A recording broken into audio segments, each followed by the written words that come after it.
Tulsa Tech began as an idea, a belief that hands-on, career-focused education could make a real difference.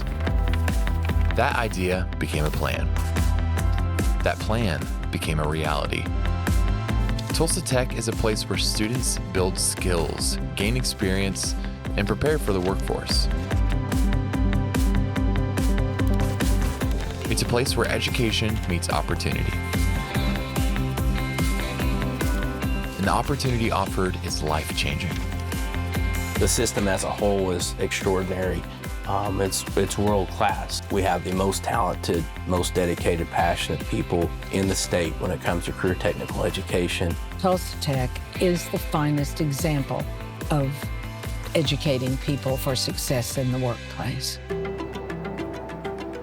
After World War II, the U.S. faced a new kind of challenge: how to quickly train workers for a constantly changing economy. The Marshall Plan, space race, and eventually the U.S. landing on the moon only added pressure to train skilled workers to help maintain our competitive edge on a global stage. As a result, the Vocational Education Act of 1963 was passed by Congress to provide federal funding for the establishment of area vocational technical schools nationwide.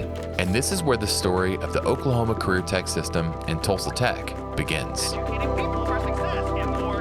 Oklahoma was a little bit different. They already had 5 area VOTEC schools in operation, but they weren't independent districts. They were all part of the public school system.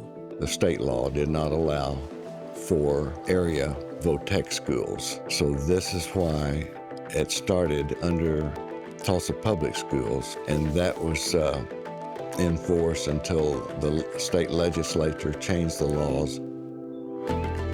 In 1964, Oklahoma's State Director for Vocational Technical Schools, J.B. Perkey, envisioned a groundbreaking system that could set a national standard. He enlisted Muskogee Superintendent Francis Tuttle to design a bold new model for vocational education. Tuttle's plan was so innovative that implementing it required an amendment to the state constitution. Fortunately, Governor Henry Bellman and future Governor Dewey Bartlett were already seeking ways to attract new industries to Oklahoma, an effort that hinged on skilled workforce. Oklahoma passed State Question 434 in 1966, paving the way for independent vocational technical school districts with elected local boards and dedicated funding. Even before the measure passed, Tulsa had already built the first vocational technical campus in 1965 at 35th and Memorial. In 1965, they came to Dr. Mason in Tulsa Public Schools and agreed to open the first area VOTEC school in Oklahoma. Dr. Mason had a great concern about students graduating from high school and not having a skill, and that's what really got Tulsa into being the first school. I think there were like 23 programs, very, very small, but it had to have a beginning. On September 7th of 1965, the flagship campus of Tulsa Tech opened its doors and held its very first classes. Serving a few hundred high school students and offering around 15 programs, this pioneering campus is now known as the Lemley Memorial Campus, named after the very first superintendent, Dr. Joe Lemley. The day after Labor Day in 1965, and on Labor Day, Al and his son Lanny and my son Joe had mowed the lawn. Johnston grass was about 6 feet tall out front on the main campus. We mowed that down so the students could see where to turn into the school the next day. When they started talking about the area schools and with Dr. Tuttle and J.B. Perkey, they had a meeting and with various administrators and wanted to know who would be interested in coming to a new school that we didn't have in Oklahoma. And of course that fit Dr. Lemley very well because he was vocationally oriented. I think it would require a Joe Lemley at the beginning because nothing daunted him. The famous story about Joe Lemley is that he went out hunting one day and a snake bit him and the snake died. Joe was just that resilient, and by God, nothing got him down. Under Dr. Lemley's leadership, Tulsa Tech emerged as a model for the Oklahoma Career Tech system. He pioneered a new approach, serving multiple school districts and communities rather than just one, setting a statewide standard for vocational education. His charismatic and forward-thinking personality helped him build strong relationships with local employers and industry partners to ensure Tulsa Tech's programs aligned with real-world workforce needs.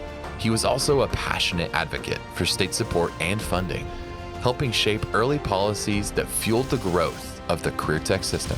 In 1973, under his guidance, Tulsa Tech became an independent district, the 18th vocational technical district in Oklahoma. Just 3 years later, the Peoria campus opened, followed by the establishment of the Southeast campus in 1983. Dr. Lemley firmly believed that access to meaningful career opportunities should be available to everyone, and he championed that mission throughout his tenure. In 1985, I get a phone call from Joe Lemley. And Dr. Lemley said, Gene, he said, I want to tell you about something that I'd like for you to think about. He said, my board has given me the authority to hire a deputy superintendent, and I hope you might consider it. Long story short, I was hired as the deputy superintendent. In 1988, 23 years after becoming superintendent, Dr. Lemley stepped down, and the board elected Gene Callahan as his successor. Under Dr. Callahan's leadership, Tulsa Tech entered a period of remarkable growth and transformation. From 1988 until his retirement in 2008, he and his dedicated team launched a wide range of innovative programs, including pre-engineering, sports medicine, vision care, pharmacy technician, sound engineering, and TV production. During this time, Tulsa Tech expanded its physical footprint with the construction and opening of the Riverside campus and the Health Sciences Center at the Lemley campus. And the staff more than doubled under his leadership, growing from 212 to over 460 employees. It was also during Dr. Callahan's tenure that we went from Tulsa Votech to Tulsa Technology Center, now widely recognized as Tulsa Tech. In 2008, Dr. Callahan also championed additional renaming efforts, including the rebranding of the Memorial Campus as the Lemley Campus and the Southeast Campus as the Broken Arrow Campus. The baton of leadership was passed once again, this time to Dr. Cara Gae Neal, who became the first woman to serve as superintendent of Tulsa Tech. Dr. Neal left a lasting mark through her many successful efforts. I would go and speak to chambers. They still did not have a clear concept of what was available to them. And certainly the school districts knew, but even the school districts weren't taking full advantage of Tulsa Tech. By implementing a common logo and aligning marketing and messaging across all sites, she not only strengthened Tulsa Tech's public recognition, but also deepened partnerships with local school districts and the Chamber of Commerce. The Broken Arrow campus expanded to offer the best transportation training programs nationwide.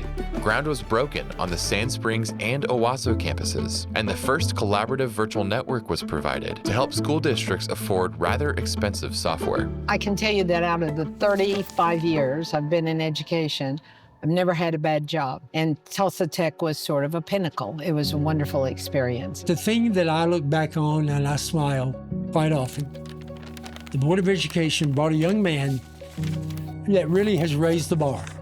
And he brought Tulsa Tech to a new level of excellence. And I'm talking about your superintendent, Dr. Steve Tiger. Since being appointed as superintendent in 2012, Dr. Steve Tiger has upheld Tulsa Tech's legacy of excellence while championing innovation, expansion, and community engagement.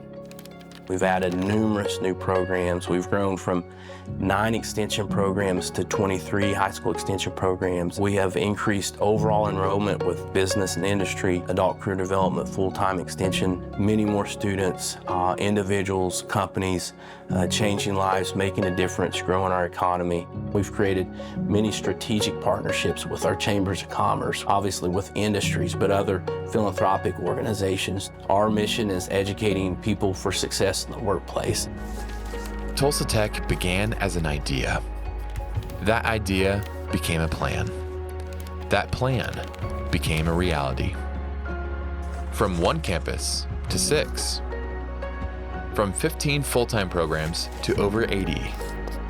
From hundreds of students to tens of thousands a year. This school's strength lies in the people who bring its mission to life every day. No matter the role, we are all a part of something bigger. Each effort, seen or unseen, contributes to a larger mission. Educating people for success in the workplace.